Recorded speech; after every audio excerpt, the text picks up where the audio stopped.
noite. Estou aqui então com alguns alunas e alunos do primeiro período de Pedagogia, da disciplina Antropologia e Educação. E vou gravar essa aula para quem não pôde vir ou para quem não se arriscou a vir, por causa do momento que a gente está, né, de saúde pública. A Unifal provavelmente vai suspender as aulas na quarta-feira e aí a gente vai combinar de como fazer as próximas aulas. A gente vai tentar fazer as atividades dessa forma, à distância, usando o e-mail, talvez usando o Moodle, e esperando no retorno até as aulas de discussão, exposição. Mas se isso levar muito tempo, talvez a gente possa usar esse recurso, a gente não ficar tão atrasado enquanto o calendário não for congelado, né? Enquanto as aulas estiverem só suspensas, a gente pode fazer aula à distância, não tem problema. Então, eu estou aqui com algumas pessoas, eu vou mostrar a vocês. Algumas pessoas vieram, então, em respeito a elas, mais uma chegou, em respeito a elas eu vou inclusive ministrar a aula, mas em respeito a vocês que não puderam vir, a gente vai compartilhar algumas coisas, um pouco dessa exposição da nossa conversa. E caso alguém tenha dúvidas sobre essa aula e não está aqui presente, pode mandar por e-mail que eu respondo. Ou por e-mail eu gravo uma outra aula para isso, né? Então, a aula que eu vou ministrar é sobre o texto 2, de Roque de Barros Laraia. O livro se chama Cultura, um conceito antropológico. E nós fizemos um trabalho, uma tarefa sobre a parte 2, que se chama Como Opera a Cultura. Na aula passada, que foi a aula que vocês tiveram a recepção da universidade, no início, então, das 7 às 8, eu acabei explicando, conversando com vocês sobre o capítulo 1 da parte 2, que é a cultura condiciona a visão de mundo do homem, do ser humano. Né? Vocês lembram que eu acabei passando a primeira parte, né? Eu vou só retomar essa primeira parte muito rapidamente e depois eu vou destacar mais as outras partes, tá? Então, na aula passada eu apresentei o autor, eu apresentei o livro, é um livro dos anos 80, 90 do século. É um livro dos anos 80, 90 do século passado. O autor já é um autor falecido, é um antropólogo brasileiro.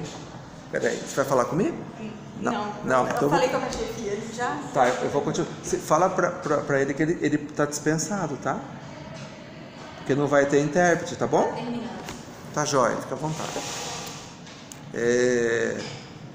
O Roque de Barros Laraia é um antropólogo brasileiro que ele fez algumas pesquisas com indígenas do Brasil, escreveu esse livro, que é um livro introdutório ao conceito de cultura, e na parte 2 ele dá muitos exemplos, vários exemplos interessantes, que mostram o quanto o conceito de cultura da antropologia ele é útil para a gente entender a diversidade dos seres humanos, a diversidade das formas de viver, de se organizar socialmente, de pensar dos seres humanos. E o capítulo 1 fala sobre a cultura e a visão de mundo. E a gente conversou um pouco sobre a visão de mundo. O que é a visão de mundo? E aí vocês deram exemplos da visão de mundo, a maneira como a gente enxerga as coisas, enxerga a realidade, enxerga o que é o ser humano, como a gente concebe a relação das pessoas com a natureza, né? E um exemplo interessante de visão de mundo, que vem a calhar os tempos que a gente enfrenta hoje, é a ideia de como as doenças, do que causa as doenças. É muito recente esse conhecimento que nós temos de que grande parte das doenças são causadas por micro-organismos, bactérias, vírus principalmente, mas também outros, né? Durante muito tempo, no mundo ocidental, a medicina considerava que as doenças eram causadas pelo desequilíbrio entre os 4 elementos, um desequilíbrio entre o ar, a terra, a água e o fogo. Grande parte das doenças, como a peste negra, por exemplo, era causada por um desequilíbrio que, no caso da peste negra, vinha de um problema no ar, um desequilíbrio ligado à atmosfera, ao ar, né? E isso não era uma ignorância, eles não tinham microscópio para saber da existência dos micro-organismos, por exemplo. Então a visão de mundo que se tinha sobre as causas da doença, que causavam as doenças, era diferente dos dias de hoje, que nós temos o microscópio que mostra que existem realmente os micro-organismos, que eles são reais.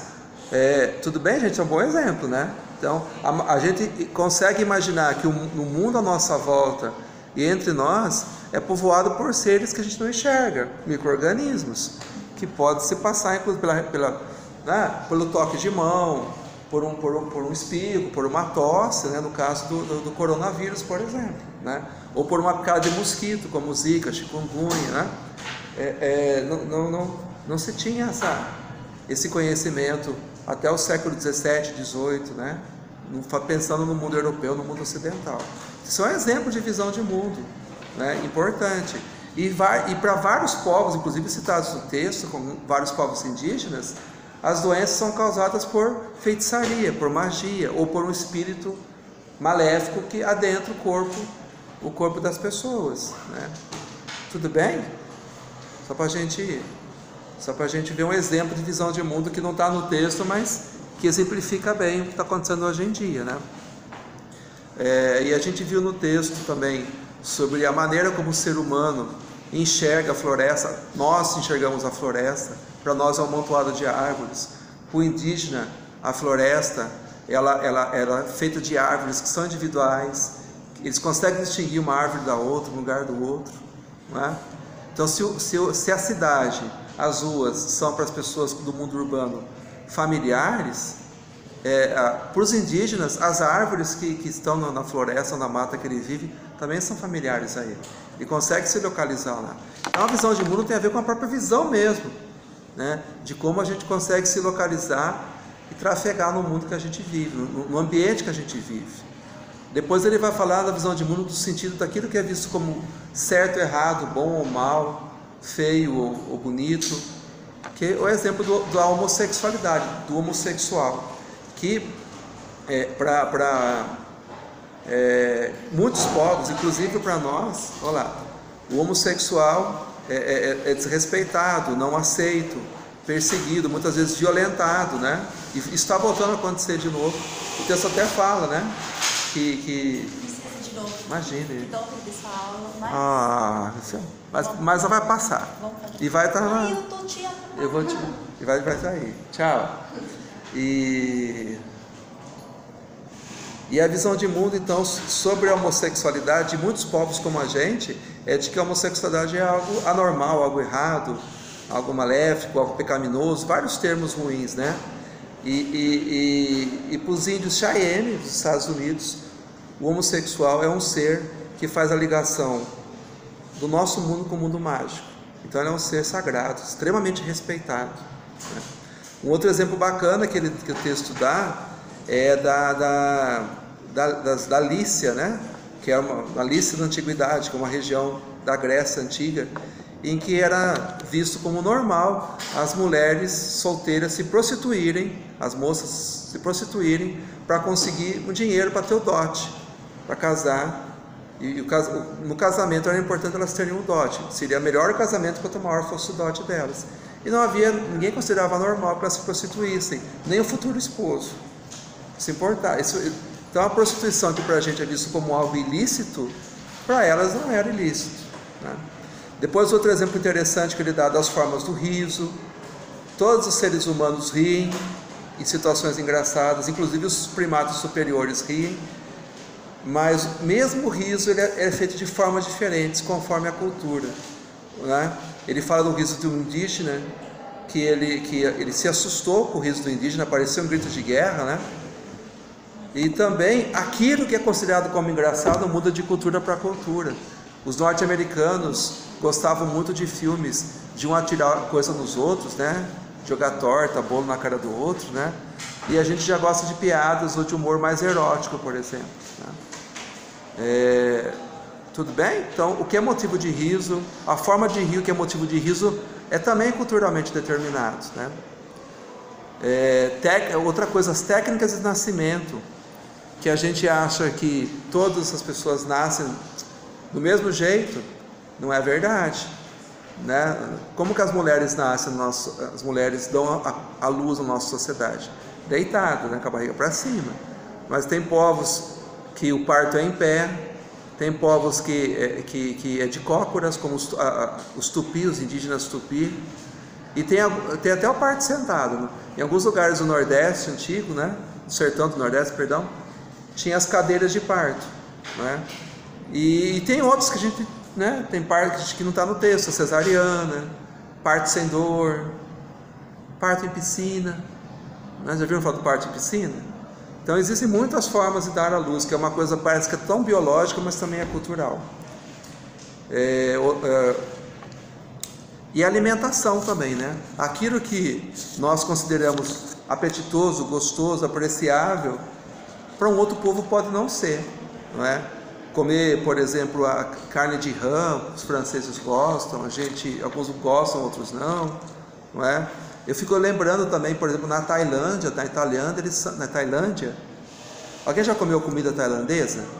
A comida tailandesa, ela é vegana, eles não usam carne, nem leite, nem queijo, nem mel. E é um país que a cultura deles, a comida é vegana. Olha que coisa interessante. Fica à vontade. O jeito de comer, com garfo, ou japonês com hashi, em alguns lugares do Brasil antigo com as mãos, do Brasil colonial com as mãos. O comer para nós é um ato normalmente público, a gente gosta de comer com amigos, seja no próprio restaurante universitário, a gente vai comer com um amigo, ou vai almoçar com a família, se é possível, gosta de almoçar com as pessoas. Para nós, comer é um ato público. As lanchonetes, os restaurantes são lugares públicos. Para os balineses, a gente vai ler um texto que vai falar sobre os balineses. Os balineses, tudo aquilo que eles relacionam com o animal, eles têm vergonha de fazer aquilo em público. Por exemplo, a gente não defeca, não urina em público, mas não deveria, né? Os balineses também não, mas eles acham que comer é um ato animal, eles comem escondido. Eles têm vergonha de alguém ver eles comendo.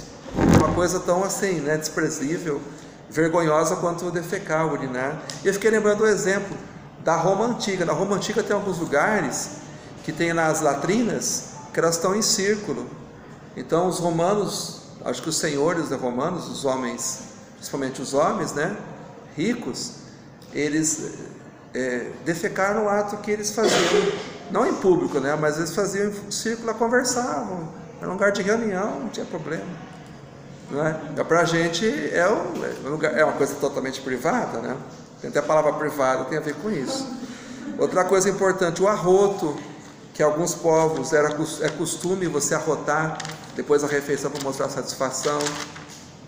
Enfim, o caso do estudante japonês que foi comer na casa de uma mulher búlgara, que como nós, a gente sempre fica oferecendo, quer mais, quer mais. Para um japonês, o ritual de alimentação deles é o seguinte: você come tudo que te oferecem, nem mais, nem menos, certo? Para nós não. Quando a pessoa não falar chega, estou satisfeito, né, a gente vai oferecendo. E você teve um choque de hábitos alimentares. O japonês foi tendo que aceitar os pratos, o pessoal teve que desesperado fazer mais comida. Quando chegou no quarto prato e não aguentava mais comer nada, ele fingiu que desmaiou. Ele não podia recusar. Assim como a mulher não podia deixar de oferecer mais, na visão dela, que era certo, o japonês não podia negar o que foi oferecido a ele, né? É um outro exemplo interessante. E nós falamos bastante na aula passada sobre etnocentrismo, que eu acho que não precisa ficar repetindo, né? Vocês ficaram com dúvidas sobre etnocentrismo? Não é? Só vou repetir que todos os povos costumam ver o seu modo de vida como o mais correto e o mais natural. Inclusive alguns povos como os Cheyennes, Esquimós, os Akuawa. O termo Cheyenne, Akuawa, Esquimó significa para a língua desses povos seres humanos, entes humanos, né? E muitas vezes o etnocentrismo, que é considerar a sua cultura como a central, a mais correta, a verdadeira, é causa de muitos conflitos, de tensões, de guerra, violência, intolerância. Vocês ficaram com alguma dúvida sobre o capítulo 1, gente? Vocês têm alguma pergunta, meninas? Oi? Ficou claro, né? Se alguém tiver dúvida que vai ouvir depois, pode escrever a pergunta que a gente prepara uma outra aula complementar. O segundo capítulo chama A Cultura Interfere no Plano Biológico. E aí o exemplo que o autor começa a dar é o inverso do etnocentrismo. O etnocentrismo é quando uma cultura ela é sadia, vamos chamar assim de sadia ou normal, que ela tem uma força tão grande que a gente é intolerante com outras formas de cultura. Nossa tendência é ser intolerante com outras formas de viver. Mas existe o caso que uma cultura se enfraquece muito. Por exemplo, um povo ele é conquistado ou escravizado, né, ou colonizado. E pode acontecer dessas pessoas deixarem de acreditar no valor de sua própria cultura. Então vocês imaginem, se aquilo que vocês mais acreditam, aqueles valores de vocês mais fundamentais, mais arraigados, da noite para o dia vocês deixam de acreditar neles, ou eles passam a não ter mais sentido para vocês? Como que a gente ia se sentir? Não é? E o autor chama isso de apatia cultural. Um exemplo histórico é dos escravos, os africanos escravizados, trazidos para o Brasil, para as Américas, acorrentados, e num mundo de vida completamente diferente do deles, e mesmo num ambiente natural muito diferente do deles. Eles tinham o que era chamado de banzo, se bem que alguns autores andaram pesquisando e começaram a mostrar que muitos dos que morriam de banzo não era por apatia, eles tinham pegado a doença do sono, vinham com a doença do sono. Então tem uma discussão, não é? Mas tem o exemplo dos caigangue, que é verdade. Os caigangue são um povo indígena de São Paulo, que quando, próximos à capital, né? Que quando uma estrada de ferro atravessou o território deles, eles viram o poder do homem branco, né? Dos homens e mulheres brancos, mas do homem branco, porque ele é o conquistador normalmente. Eles deixaram de acreditar nos seus deuses, nos seus heróis, na sua magia, na sua força como guerreiros, e começaram a se matar, a se entregar à bebida, né? Começaram a se deixar entregar completamente, a apatia total, né? E acabaram morrendo. Esse é um exemplo triste. Pergunta sobre isso, vocês entenderam esse exemplo? Isso acontece, infelizmente. E também a cultura, ela é forte, a cultura ela está dentro da gente, mas a cultura pertence à sociedade. E às vezes a sociedade pode ser bastante ingrata com as pessoas que fazem parte dela. Por exemplo, em povos, pessoas que acreditam na feitiçaria, na magia. Muitos povos, se a pessoa ela acredita que ela foi enfeitiçada, ela morre, né?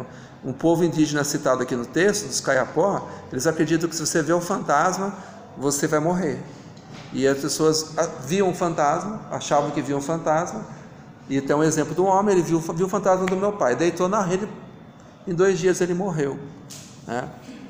Uma crença tão forte na sua cultura, na magia, que leva à morte mesmo. Inclusive foram feitos alguns testes clínicos em algumas pessoas que se acreditavam enfeitiçadas, e mostrava que o efeito no corpo é parecido com choque. Quando você sofre um acidente de automóvel, por exemplo, tem uma pancada, quando a pancada é muito forte, o sangue ele sai dos vasos sanguíneos. É uma coisa que as pessoas podem morrer desse tipo de hemorragia. A pancada, se é muito forte, tem uma hemorragia interna. O choque causado por você acreditar que você foi enfeitiçado é parecido, causa um efeito semelhante no corpo. A pessoa morre de forma semelhante, é um choque físico mesmo, né? Então olha que tem um efeito físico muito forte, a crença pode ter um efeito físico muito forte, né? E pode acontecer o contrário, de você acreditar que a magia pode te curar. E no final do texto tem um exemplo do xamanismo, dos xamãs dos povos indígenas, um exemplo interessante de uma cura, usando o que eles acreditam que muitas das doenças são causadas por um espírito maléfico, ou um espírito que está insatisfeito, que entra no corpo da pessoa e causa o mal. Então o xamã, basicamente o pajé, o xamã, basicamente tenta tirar esse espírito maléfico do corpo. O espírito está causando mal, não é que o espírito é maléfico, pode ser um espírito que ficou chateado com alguma coisa, não é? Tem um exemplo de um filme chamado Xingu, que é muito bonito, mas eu não encontrei ainda ele em vídeo no YouTube. Eu tinha uma fita, sabe aquelas fitas antigas? Como é que chamava aquilo? Fita de vídeo? Mas aquela era grandona, como é que chamava? VHS. Eu tinha, mas nem sei se funciona mais, não tem mais vídeo. Eu encontrei trechos desse filme no YouTube, mas essa parte que eu vou falar não. É uma mulher que ela não consegue dar à luz, está no trabalho de parto há um dia, não consegue dar à luz, chama o pajés, vários pajés vão lá, e eles conversam com os pássaros falam que é o espírito dono da mandioca, que ficou chateado com alguma coisa e não quer deixar a criança nascer. Então eles fazem uma série de rituais para agradar o espírito dono da mandioca, fazem uma pagelança, o pajé tenta tirar o espírito da barriga da mãe, né, tenta abrir o caminho para a criança nascer. Bom, enfim, depois de 2 dias a criança nasce. É um vídeo muito interessante, né? A magia, ela é eficaz, seja para enfeitiçar para a morte, seja para a cura, desde que o povo, as pessoas acreditem nisso, né? Enfim. E o outro exemplo que ele dá, bem legal, é da sensação de fome. Nós somos acostumados ao horário de ali se alimentar. Não só como comer, o que comer, mas o horário de se alimentar. Então, quando chega meio-dia, mais ou menos, uma parte de nós está com fome, não é? Vocês conseguem almoçar pelo menos? Jantar, acho que muitos de vocês saem correndo, né? Engole alguma coisa. Mas a gente tem uns horários que a gente mais ou menos está com fome. 7, 8 da manhã quando acorda, ou antes, depende da pessoa, em torno do meio-dia, depois final da tarde, início da noite é hora de jantar, não é isso? E a gente tem. Só que alguns povos, como os indígenas, que vivem muito da caça, eles não têm um horário necessariamente fixo para se alimentar. Eles podem ficar muitas horas sem se alimentar e não vão ter a sensação de fome, não é? Porque a cultura deles, a bola de vida deles se organiza de outro jeito, não é? Cada um come quando é possível, na hora que der, quando tem uma caça abundante, todo mundo vai comer muito, quando não tem, ninguém vai comer. Eles são capazes de passar várias horas, às vezes alguns dias, sem sentir muita fome. A gente não aguenta, né? Porque a gente... Eu costumava comer de 3 em 3 horas, tipo assim, né? Aí quando eu comecei a trabalhar, aí eu chegava às 10h40 e almoçava só 2 horas da tarde. Então eu tremia, eu não conseguia, eu tinha que entrar toda hora lá dentro para comer. De tarde também a mesma coisa. Aí foi acostumando, agora eu como 1h da tarde, até no outro dia sem comer e não sinto nada. Entendi. E pra mim parecia que era a morte. Aí eu falei, não acredito, você está morrendo só porque você ficou 3 horas sem comer. É porque mudou o horário, né? Exatamente. A cultura nos ensina, né? Inclusive, e você teve uma mudança que também é causada pela cultura, né? Que você levou um tempo para se acostumar. Essa coisa de horário de verão, por exemplo, a única coisa que o síndico fez foi acabar com o horário de verão, coisa boa. É o único que eu não consigo. E é 1 hora só, pô, você fica sonolento por semana por causa de 1 hora de diferença. A gente se acostuma. É impressionante. Alguma coisa no capítulo 2, gente, que vocês ficaram com dúvidas? Eu fiquei com uma dúvida. Peraí, vou dar uma pausa aqui, tá? Se era qualquer comprimido que era. Tá, é o caso do rapaz que pediu um indígena que acreditou. Ué? É uma vitamina. Só para enganar ele? Porque era um indígena que se acreditou enfeitiçado e estavam os pesquisadores lá. O Darcy Ribeiro, inclusive, estava lá e pediram para ele: você não tem um remédio para gente, um remédio de branco para gente? Aí eles deram uma vitamina, ele tomou, acreditou que aquilo curava ele e ficou bem. Tipo efeito placebo? Não tinha nada. Mais ou menos efeito placebo. É isso aí. Olha, a magia do homem branco me curou. É tão forte, mas é porque ele acreditou que era uma magia, não que era um remédio alopático, que tem um efeito ativo. Não acreditou nisso, acreditou que era a magia do branco. Então, quando eu era criança, aí na escola que eu estudava, aí quando a gente ficava com dor de cabeça, como a gente ia na... A crença na eficácia do remédio na gente é parecida com isso, né? Por isso que quando vai testar um novo remédio tem que testar o placebo. O efeito placebo chega a ser 10%. Em muitos remédios que vai ser testado, né? Parece, eu não estou enganado. Tem pessoas que para doenças comuns têm um remédio feito novo e para algumas dá o placebo, né? Cerca de 10% das pessoas que tomam placebo, elas ficam boas. Mais ou menos, depende da doença, né? É mais ou menos isso. Depois eu vou perguntar melhor para confirmar. Então veja, assim como os indígenas acreditam na magia, a gente acredita no remédio. Não basta só ele ter o efeito ativo, ele tem que acreditar. Isso ajuda pelo jeito. Muito bem lembrado. Podemos ir para o capítulo 3? Sim. O capítulo 3 se chama Os indivíduos participam diferentemente de sua cultura. E aí a pergunta que eu fiz no texto foi assim, uma pergunta que era para vocês lerem o texto, todo ele, porque só no final eu falava do B-Boy. Às vezes a pessoa acha a resposta lá e não lê o texto. Mas a pergunta sobre o B-Boy é como que o caso dele, ele era um Munducuru, que é um povo lá que habita o Pará, as regiões ribeirinhas do Pará. Como que o caso dele ajuda a explicar a tese do capítulo 3. E qual que é a tese do capítulo 3? Qual que é a ideia que o capítulo 3 está defendendo? Deixa eu ouvir vocês, depois eu continuo aqui. Vamos ver se a pessoa... Deixa eu gravar aqui. A colega respondeu que nós participamos de uma parte da nossa cultura, né? Nós não conseguimos absorver, viver toda a cultura, e que o B-Boy não conseguiu se adaptar à cultura dele, né? Tá, vamos tentar desaborar um pouco mais. A primeira parte está certinha, e também que o B-Boy não se adaptou também é verdade, mas por quê? Pode falar. Não, eu estava falando sobre o começo do texto que fala sobre a nossa cultura. Sim. Uma pessoa com 17 anos não poder ser presa por morte, uma pessoa com 18 poder. Sim. Uma pessoa com 18 poder falar por si própria, 17, 10 vezes. Não pode. Meio contraditória, a raiva que dá quando algum adolescente comete algum tipo de crime. Sim. Que é pavoroso e não vai preso.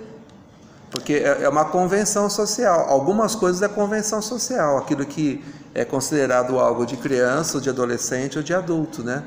E nós colocamos a idade dos 18 anos. Outros povos, para outras coisas, colocam outros critérios. No caso do rapaz, porque no outro dia era aniversário dele, de 18, ele tinha cometido um dia antes, ele foi preso. Sim. Parece piada. Mas é porque a gente tem essa convenção cultural, né? E se convencionou, mas quando é que você determina que uma pessoa é capacitada ou incapacitada para exercer as tarefas de adulto ou não? Para algumas coisas parece ser óbvio, não é? Força física, uma criança muito nova não tem a força física de um adulto, né? Ou discernimento para certas coisas. Para as outras, o que uma pessoa não pode votar? Não pode votar antes dos 16 anos, que depois, a partir dos 18, ela é obrigada a votar, porque ele pode tirar a carteira depois. Então, se convencionou, não tem uma resposta exata, né? É uma convenção social e acabou sendo costume, né? Mas algumas coisas é mais ou menos óbvio, que uma criança não tem a força física ou a destreza social para qualquer tarefa que um adulto pode cumprir. Assim, alguma lei que falasse sobre casos e exceções, igual eu já vi notícia de uma criança de 12 anos que tirou o irmão dela da barriga da mãe dela, vendeu com a mulher, então tipo assim, é uma força bruta, né? Devia ter exceções, eu acho, em alguns casos. Mas aí é uma discussão dentro da nossa cultura, né? Porque dentro de uma cultura... Das leis também, né? Sim, da discussão. As leis são uma parte da cultura, uma manifestação da cultura. E a gente percebe diferente tratamento para os crimes de pessoas com menos de 18 anos. Um exemplo, os Estados Unidos tratam de forma diferente. Crimes cometidos por crianças e adolescentes, se foram crimes hediondos, são julgados como se fossem adultos. O nosso costume, a nossa legislação tem uma outra visão. Eu acho que é muito mais avançada. E se a gente ficar só nas exceções, a gente tem que olhar o efeito mais amplo, mas é óbvio que as exceções muitas vezes nos colocam em dúvida, como o exemplo que você citou, né? Mas é uma decisão da cultura, né? O que fazer. Você pode pensar assim, uma criança de 12 anos, ela pode ser muito mais facilmente incriminada por ser ingênua e pagar como um adulto. Será que isso é correto? Um adulto conseguir julgar como uma criança de 12 anos? Então, e aí a gente tem que ver qual que é o valor mais importante, né? Então, nos Estados Unidos se vigorava a ideia de que é melhor você não deixar o criminoso fugir, mesmo que a custa de alguns inocentes serem punidos. A nossa visão, não. É melhor que alguns criminosos escapem do que você tenha muitos inocentes sendo punidos injustamente. Então, é sempre uma escolha, né? E pode ser que a cultura não mude. Nós hoje vivemos uma época um pouco menos tolerante nesse aspecto. Pode ser que mude, para pior. Eu não falei que no começo da aula que os homossexuais... O texto fala, no passado os homossexuais que corriam o risco de apanhar na rua, no livro dos anos 80. É o dia de hoje, não é? As pessoas homossexuais têm medo de andar na rua. Conheço pessoas muito próximas, elas têm medo. A mãe e o pai delas têm medo que elas saiam na rua. Não fala que você é homossexual, porque senão você pode correr risco na rua. Não é nem preconceito da mãe. Então pode haver retrocessos pelo ponto de vista, né? Pelo ponto de vista. Mas a ideia do texto, só para a gente não fugir demais aqui, não ficar uma exposição tão cansativa aqui, mas foi muito boa a sua pergunta, sua colocação, é que as pessoas participam de modo diferente da sua cultura. A gente participa de uma parte da nossa cultura, seja porque nós não temos o direito de participar em tudo, seja porque a cultura é tão complexa, tão ampla, que não é possível você participar de tudo. O primeiro exemplo é muito claro: os homens e mulheres. Em quase todas as sociedades, homens e mulheres têm funções sociais diferentes, direitos e deveres diferentes, seja na nossa, seja nos indígenas, não é? Existem poucos povos, só algumas tribos africanas, em que as funções sociais do homem e da mulher são quase iguais. Grande parte das sociedades tem uma diferença no que os homens e mulheres podem fazer, o direito do que eles podem, o deveres do que eles podem não fazer. E o texto O Arco e o Cesto, o próximo texto, é um grande exemplo disso, né?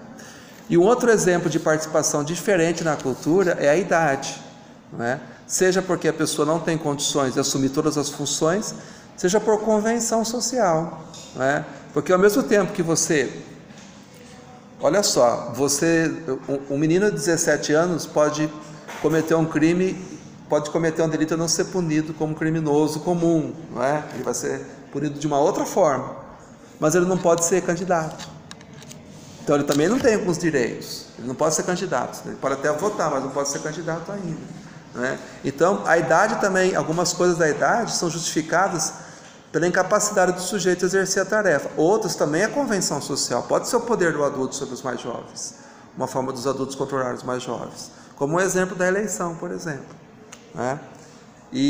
Mas na nossa sociedade uma parte importante das diferenças, da nossa participação diferente na cultura, porque a nossa cultura é muito ampla, e uma das principais diferenças é a especialização profissional, que a gente vai a partir de certo momento da vida escolhendo uma profissão. Aliás, um exemplo forte disso é a universidade. Vocês estão escolhendo uma profissão, uma tarefa, então vocês vão aprender profundamente aquilo que é relacionado à pedagogia. Mas, por exemplo, a matemática, vocês vão aprender basicamente a matemática para ensinar como ensinar matemática do 1º ao 5º ano, basicamente, e na educação infantil, não é isso? Vocês não vão se aprofundar em matemática, por exemplo, né? Vai haver uma especialização, não é? Algumas coisas a gente vai aprender com mais profundidade, e outras a gente não vai discutir mais, não vai aprender mais, não é? Mas ainda não explica o caso do b-boy, porque o caso do b-boy é que, assim, apesar de a gente se especializar e se diferenciar dentro da nossa cultura, algumas coisas todos nós temos que saber. Por exemplo, a gente tem que saber a língua portuguesa. As pessoas que não sabem a língua portuguesa, elas têm dificuldade de viver na sociedade brasileira, vão precisar de alguém que ajude elas, até elas aprenderem, né? Tem que usar, por exemplo, o real nas relações financeiras. Você pode até ter muito dinheiro, e pode ter, por exemplo, a moeda chinesa, que acho que é o Yuan, não lembro se é o Yuan, sei lá, mas ninguém vai aceitar, né? Não adianta você querer usar moeda chinesa nos negócios dentro do Brasil. E outra coisa, por favor, com licença, né? Boa noite, boa tarde, assim, algumas coisas básicas no tratamento, né? Nas relações, né? Como pedir um emprego, como pedir um favor. Tem algumas regras de relacionamento básicas que todo mundo tem que saber, todo mundo sabe, né? E esse era o problema do b-boy. Algumas regras básicas de relacionamento para ser um munduruku, ele não aprendeu. Ele não aprendeu alguns dos elementos básicos da cultura munduruku, que se exige, que se espera de qualquer munduruku, independente da idade dele, da especialidade dele, do gênero, não é? E por que isso aconteceu com o munduruku? Porque ele cresceu, ele foi criado, né, por um comerciante fora da tribo indígena, e esse comerciante ensinou para ele que os brancos eram superiores e a desprezar o seu próprio povo, de certa forma. E aí ele foi nomeado para ser uma espécie de intermediário entre os munduruku e os brancos, entre aspas, sempre entre aspas, os brancos entre aspas, que era um chamado título de capitão, que é uma espécie de um cara que faz a relação da tribo com a FUNAI, basicamente. E aí ele era arrogante, desrespeitava os mais velhos, casou com uma mulher, arrumou uma outra, casou com uma outra, ou seja, desagradou todo mundo, se achava superior, quebrou todas as regras que se esperava do munduruku, até que chegou um momento que ele falou, olha, restou para ele o exílio, que as pessoas estavam com tanta raiva dele que iam matá-lo, né? A única coisa que me mantinha ele vivo era o respeito que as pessoas tinham ao seu pai biológico. Quando ele estava doente, prestes a morrer, ele falou, eu vou embora. Tudo bem, gente? Há um repertório mínimo de conhecimentos que todas as pessoas devem partilhar para fazer parte daquela cultura. E é esse repertório que, quando a gente está numa cultura estranha, a gente não domina e faz com que a gente se sinta perdido, né? Por exemplo, eu vejo é um exemplo assim que nós vamos estudar. Eu vejo a Mayra e as outras intérpretes conversando com Casey, né? Casey, né? E fala assim: como que eu posso entrar no meio? Que jeito que eu vou conversar com eles, né? É difícil. E aí um texto que a gente vai ler é sobre a festa dos surdos, que o antropólogo vai numa festa que todo mundo praticamente é surdo. Quem não é surdo sabe falar Libras. Ele se sente assim completamente perdido. E quando as pessoas percebem que ele não fala Libras, as pessoas desprezam ele. Então ele fala: poxa vida, lá fora, né, no mundo dos ouvintes, eu sou um professor universitário respeitado, né? E aqui eu sou um nada, porque eu não domino a cultura dos surdos, que passa basicamente pela Libras, entre outras coisas, né? E esse repertório mínimo para poder viver conversar com os surdos, ele não dispunha, não é? E mesmo entre os surdos, existem pessoas que dominam a Libras com mais a profundidade e menos. Aqueles que dominam menos têm que pelo menos conhecer o básico do Libras para poder dialogar, para poder pedir por favor, com licença, quer ficar comigo, quer namorar comigo. Eles amam, também têm sentimentos, também paqueram, na festa eles também se beijam, ficam. Tem que pelo menos pedir: quer ficar comigo, né? Tem que conhecer pelo menos isso, né? Quer conversar comigo, né? Passa seu telefone, mas algumas coisas básicas eles vão ter que saber. Alguma questão sobre o capítulo 3? O capítulo 4 é muito legal. A cultura tem uma lógica própria. E a pergunta também tinha essa intenção, de fazer a gente ir lá, ler o texto, entender que é sobre as diferentes formas, as diferentes concepções que as culturas têm sobre como as crianças são geradas, como que o ser humano é concebido, né? De que maneira a criança acaba parando na barriga da mãe, vamos dizer assim. E aí tem diversidade. E essa diversidade, tem povos que grande parte dos povos relacionam a concepção, ou seja, a geração de crianças, com o ato sexual, não é? Com a relação sexual de um homem e uma mulher. Mas nem todos os povos acham que basta uma relação sexual para que seja suficiente para que a mãe fique grávida. Alguns povos acham que é necessária várias relações sexuais, que o pai tenha várias relações com a mãe. E tem povos que acham, inclusive, que se a mulher, enquanto ela estiver grávida, tiver relações sexuais com outros homens, né, que é o caso dos G, esse outro homem vai ser pai também da criança, tanto quanto o outro que é o marido dela, por exemplo, né? Todos os homens que tiverem relação com aquela mulher, não só o suposto marido ou o marido, ou um dos maridos, né, vai ser pai. Para os Tupi, não existe ideia de mãe. A mulher apenas guarda a criança na barriga. Toda a responsabilidade pela geração da criança é do homem, é do pai, que por isso tem que ter várias relações com a mãe, com a esposa. Ele acha que apenas o esperma dele que é o causador da construção da criança, e a barriga da mãe é um saco que guarda a criança, que vai se desenvolver lá. Então a ideia de mãe, como a gente tem, é muito diferente dos Tupi, né?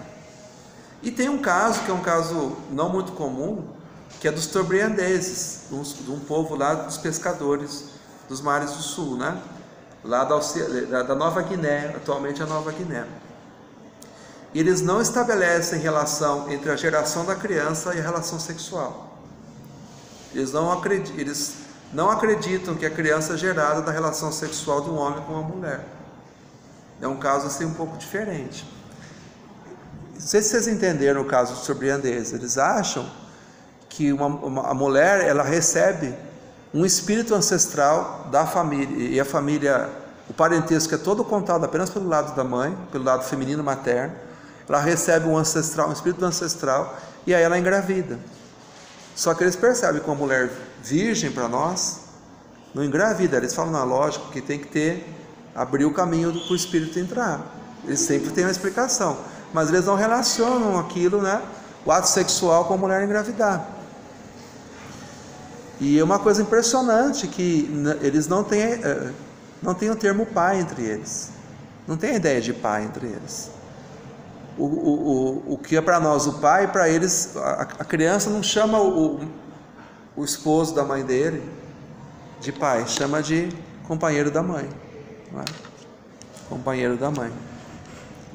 E não estabelece, isso não tem no texto, vou além, não estabelece uma relação afetiva com o pai, respeita o pai, ou seja, o marido da mãe, companheiro da mãe, mas não tem uma relação de afeto como, por exemplo, nós costumamos ter entre pais e filhos.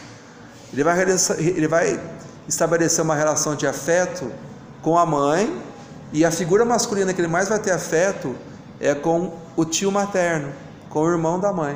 Ele vai ter uma relação afetiva mas com o homem, com o seu tio materno. Bom, o que eu estou querendo dizer com esse exemplo, né? Porque no começo da própria antropologia, quando a antropologia era evolucionista, lembra das primeiras aulas? Que a antropologia tinha a ideia de que tinha culturas menos evoluídas e culturas mais evoluídas? Vocês lembram disso? Então, no começo da antropologia, os antropólogos achavam que esses povos que tinham essas ideias diferentes da gente eram povos menos evoluídos. Olha só que ideia é essa de achar que a geração da criança não tem a ver com a relação sexual. Eles são povos com mentalidade pré-lógica, enquanto que nós somos povos com mentalidade lógica, não é? Então eles achavam que os povos com mentalidade pré-lógica, a cultura deles era uma cultura que os elementos dela eram mais ou menos irracionais, pouco lógicos, não é? O que o autor quer mostrar? Que essa é uma ideia equivocada. Todas as culturas têm lógica, mas uma lógica própria, não é? Não existe mentalidade pré-lógica.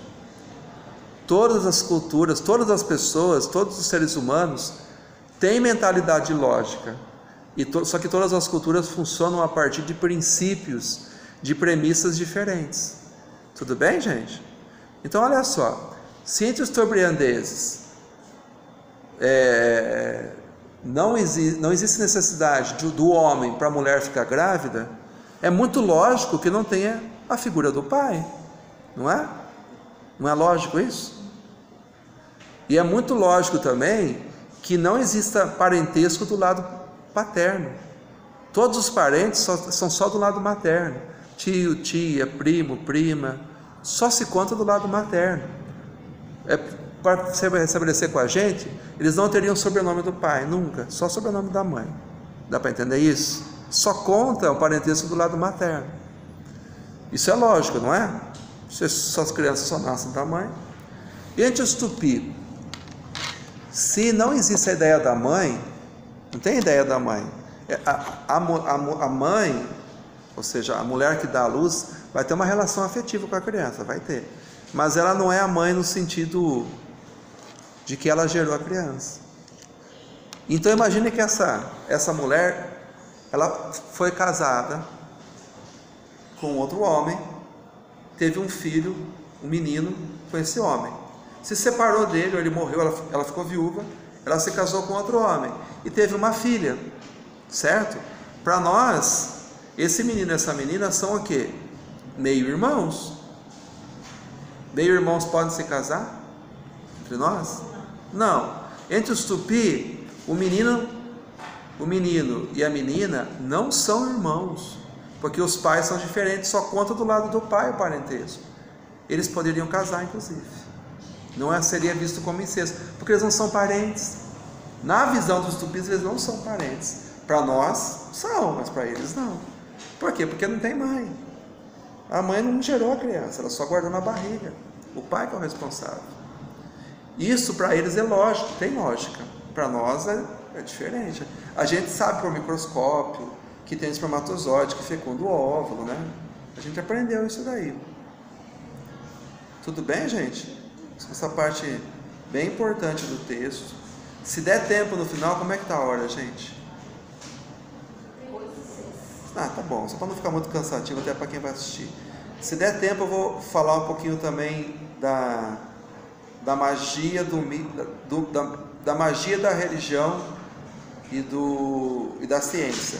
Se der tempo, a gente vai falar um pouquinho. Então, o último capítulo, a cultura é dinâmica, o capítulo 5. Deixa eu dar uma pausa aqui, ó, eu vou fazer uma outra gravação.